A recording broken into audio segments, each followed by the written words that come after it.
జై శ్రీరామ్ అందరికీ నమస్కారం. వెల్కమ్ టు న్యూస్ అఖండ. నేను మీ కస్తూరి శ్రీధర్. మిత్రులారా, మన మోడీ ప్రభుత్వం ఇప్పుడు చైనా సరిహద్దులో ఏం చేస్తుందో తెలిసిన ఈ న్యూస్ చూడండి ఒకసారి.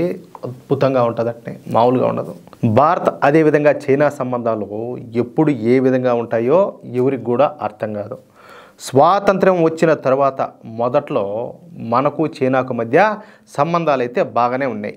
రెండు దేశాల మధ్యన కొన్ని ఒప్పందాలు కూడా జరిగినాయి. ముఖ్యంగా పంచశీల ఒప్పందం కూడా అప్పట్లోనే జరిగింది. కానీ 1962లో వీటన్నిటిని పక్కకు నెట్టి చైనా మన మీద అకారణంగా దాడికి తెగబడింది.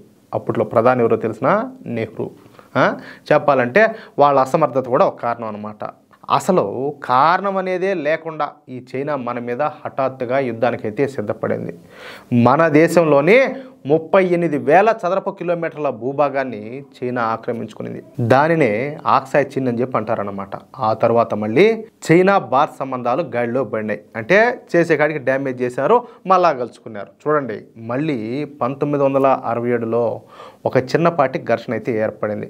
ఇక అప్పటి నుంచి చైనాకు అదేవిధంగా మన భారత్కు మధ్యన ఉద్రిక్త పరిస్థితులు ఏర్పడినప్పటికీ కూడా పరిస్థితులు మాత్రం నివురుగప్పిన నిప్పు మాదిరి అట్నే ఉద్రిక్తంగానే ఉన్నాయన్నమాట. కానీ అలాంటి సమయంలో కూడా ఈ సోనియా గాంధీ కుటుంబం ఈ చైనా ప్రభుత్వంతో ఒక రహస్య ఒప్పందం చేసుకునింది.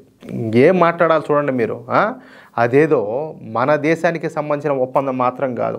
సోనియా గాంధీ అదేవిధంగా రాహుల్ గాంధీలు వ్యక్తిగతంగా చైనా ప్రభుత్వంతో ఒక అగ్రిమెంట్ అయితే కుదుర్చుకున్నారు. అంటే మన శత్రు దేశమైనటువంటి చైనాతో రహస్యంగా ఈ సోనియా గాంధీ కుటుంబం ఒక ఒడంబడిక అయితే చేసుకునిందనమాట. సరే, ఆ విషయాలన్నీ తీసి కూడా పక్కన పెడదాం. ఇప్పుడు నేను చెప్పిన అంశానికి సంబంధించి ఈ రాష్ట్ర సమావేశం చైనా అవుతా అని చెప్పేసి చాలా వరకు ఈ సోషల్ మీడియాలో కూడా వచ్చాయి ఈ వార్తలన్నీ కూడా. వీళ్ళు పోయి పర్సనల్గా కలవడం ఇవన్నీ కూడా. సరే, మళ్ళీ 2017లో చైనా అదేవిధంగా మన భారత్కు మధ్య ఈ డోక్లాంలో సంఘటన అయితే జరిగింది, గొడవ. అలాగే 2020లో చైనాకు అదేవిధంగా మన భారత సైనికుల మధ్యన గాల్వాన్ లోయలో ఘర్షణ జరిగింది. దీంతో అప్పటి నుంచి రెండు దేశాల మధ్యన తీవ్రమైనటువంటి ఈ ఉద్రిక్త పరిస్థితులు అయితే ఏర్పడినాయి. ఏ క్షణంలోనైనా సరే యుద్ధం జరిగే అవకాశం ఉండదని చెప్పేసి అందరూ కూడా భావించినారు.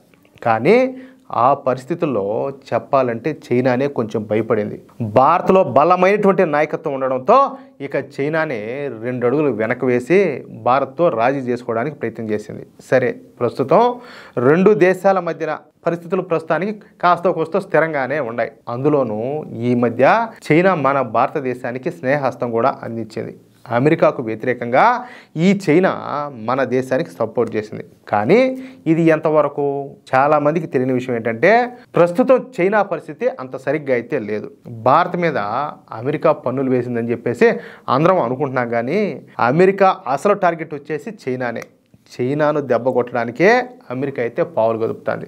ఆ విషయం చైనాకు కూడా తెలుసు. అందుకే అమెరికా నుంచి తనను తాను రక్షించుకోవడానికి ఈ చైనా మన భారతదేశానికి స్నేహస్తం అందించి భారత్కు సపోర్ట్ చేస్తుంది. ఇదేం నంగేం కాదు, అర్థమవుతుందా? కానీ ఈ చైనాను గుడ్డిగా నమ్మేందుకు మన నరేంద్ర మోడీ గారు నెహ్రూ మాదిరిగా వెర్రి వెంగళప్ప కాదు కదా. అందుకే చైనాతో పైకి స్నేహాన్ని నటిస్తా మోడీ గారు ఆయన చేయాల్సినటువంటి పనులన్నీ కూడా చేసి పారేస్తున్నారు.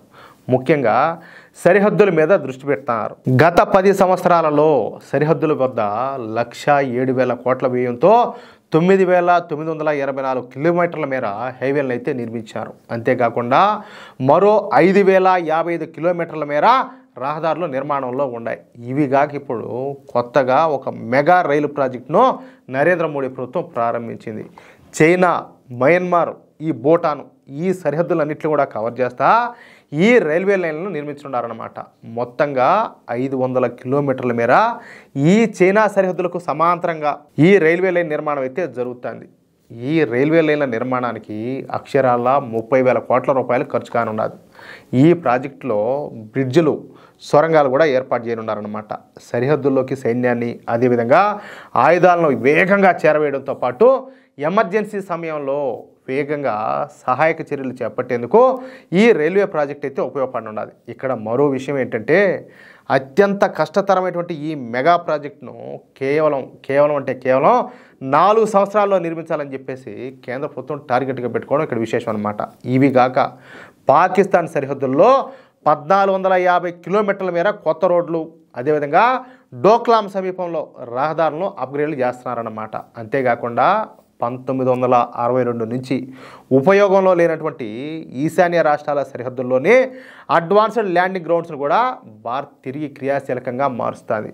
హెలికాప్టర్లు, అదేవిధంగా సైనిక విమానాలు ల్యాండ్ అయ్యేందుకు వీటిలన్నింటినీ కూడా ఉపయోగిస్తున్నారన్నమాట. అంటే చైనాతో ఎటువంటి పరిస్థితులైనా కూడా ఎదుర్కొనేందుకు మోడీ ప్రభుత్వం సర్వసన్నాహాలు చేస్తుంది. అంటే ఒక పక్క వ్యాపార పరంగా, దౌత్యపరంగా జరిగేటి డీలింగ్స్ అన్నీ కూడా జరుగుతున్నాయి. ఇంకో పక్క ఇప్పుడు ఈ చైనా ఎలాంటి దేశమో మనకు తెలుసు కదా, చెప్పా కదా, ఆ నెహ్రూ మాదిరి ఏం మోడీ గారు ఏం వెరీ వెంగళప్పేం కాదు. కాబట్టి దేనికైనా కానీ ఎలాంటి పరిస్థితులు వచ్చినా కూడా అన్నిటికీ సిద్ధంగా ఉండేటట్టు దేశాన్ని అన్ని విధాలుగా రెడీ చేస్తున్నారు.